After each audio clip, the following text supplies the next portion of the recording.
ಕರ್ನಾಟಕದಲ್ಲಿ ಮತ್ತೆ ಕಾಂಗ್ರೆಸ್ಸು ಮುಸ್ಲಿಂ ತುಷ್ಟೀಕರಣದ ಶಿಕ್ಷಣ ಕ್ಷೇತ್ರದಲ್ಲೂ ತೋರಿಸ್ತಾ ಇರುವಂತಹದ್ದು ಅತ್ಯಂತ ಹೇಯವಾದಂತಹ ಕೃತ್ಯ, ನಾಚಿಕೇಡಿನ ಕೃತ್ಯ ಇದು.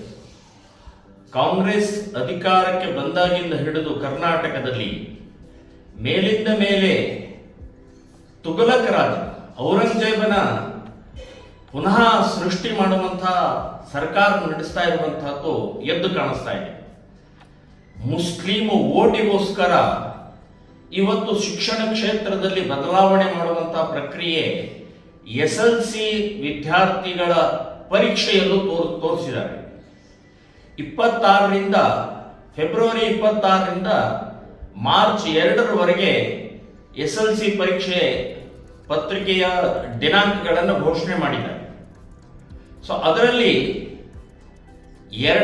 1ನೇ ತಾರೀಕು ಶುಕ್ರವಾರ ಬಂದಿದೆ. ಸೊ 1ನೇ ತಾರೀಕು ಶುಕ್ರವಾರ ಮಾತ್ರ ಮಧ್ಯಾಹ್ನ 2 ಗಂಟೆಯಿಂದ ಪರೀಕ್ಷೆ ಪ್ರಾರಂಭ ಮಾಡ್ತಾರೆ. ಇನ್ನು ಉಳಿದ ಎಲ್ಲ ದಿನಗಳಲ್ಲೂ ಕೂಡ 1 ಗಂಟೆಯಿಂದ ಬೆಳಗ್ಗೆ 10:30ಯಿಂದ 1:30ವರೆಗೆ ಪರೀಕ್ಷೆ ಟೈಮನ್ನು ಘೋಷಣೆ ಮಾಡಿದ್ದಾರೆ. 1ನೇ ತಾರೀಕು ಶುಕ್ರವಾರ ದಿನ 2 ಗಂಟೆಗೆ ಮಾಡಿದ್ದಾರೆ. ಯಾಕೆ? ನಮಾಜ್ ಮಾಡೋಗೋಸ್ಕರ. ಸೊ ಅಂದ್ರೆ ಹೇಗೆ ಮುಸ್ಲಿಮರಿಗೆ ಅವರಿಗೋಸ್ಕರ ಹೇಗೆ ವ್ಯವಸ್ಥೆಯನ್ನು, ಇಡೀ ಶಿಕ್ಷಣ ವ್ಯವಸ್ಥೆಯನ್ನೇ ಪರಿವರ್ತನೆ ಮಾಡಿ ಲಕ್ಷಾಂತರ ವಿದ್ಯಾರ್ಥಿಗಳನ್ನ ಇವತ್ತು ನಮಾಜ್ ಮಾಡೋಗೋಸ್ಕರ ಸಮಯವನ್ನು ಬದಲಾವಣೆ ಮಾಡ್ತಾರೆ.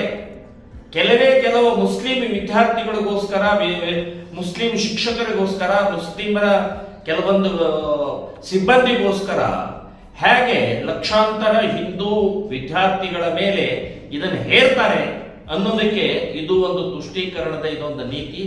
ಸರ್ಕಾರ ಕೂಡಲೇ ಇದನ್ನು ವಾಪಸ್ ತಗೊಂಡು ಬದಲಾವಣೆ ಮಾಡಬೇಕು, ಇಲ್ಲಾದ್ರೆ ಹೋರಾಟವನ್ನು ಮಾಡಬೇಕಾಗತ್ತೆ ಅಂತನ್ನುವಂತ ಎಚ್ಚರಿಕೆಯನ್ನು ಕೊಡ್ತಾ ಇದ್ದೀನಿ. ಇದೇ ಮಾದರಿಯಲ್ಲಿ ಹಿಜಾಬ್ ಪರೀಕ್ಷಾ ಸಮಯದಲ್ಲಿ ಹಿಜಾಬಿಗೆ ಅಲೋ ಮಾಡಿದ್ರು. ಹಿಂದೂ ಹುಡುಗಿಯರ ಕಾಲುಂಗರ ತಾಳಿಯನ್ನು ಕೂಡ ತೆಗೆದಂತ ನೀಚರು ನೀವು. ಇನ್ನು ಬೇರೆ ಬೇರೆ ರೀತಿಯ 10,000 ಕೋಟಿ ಮುಸ್ಲಿಂ ಸಮ್ಮೇಳನದಲ್ಲಿ ನಾವು 10,000 ಕೋಟಿ ಕೊಡ್ತೀವಿ ಅಂತ ಘೋಷಣೆ ಮಾಡಿದ್ವಿ.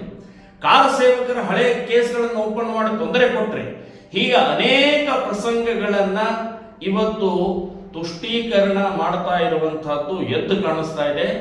ಟಿಪ್ಪು ಸುಲ್ತಾನ್, ಔರಂಗಜೇಬ್, ಬಾಬರ್ನ ಆಡಳಿತ ಮತ್ತೆ ಪುನಃ ಮಾಡುವಂತ ವ್ಯವಸ್ಥೆ ನಿಮ್ದು ಎದ್ದು ಕಾಣಿಸ್ತಾ ಇದೆ. ಅತ್ಯಂತ ಖಂಡನೀಯವಾದ.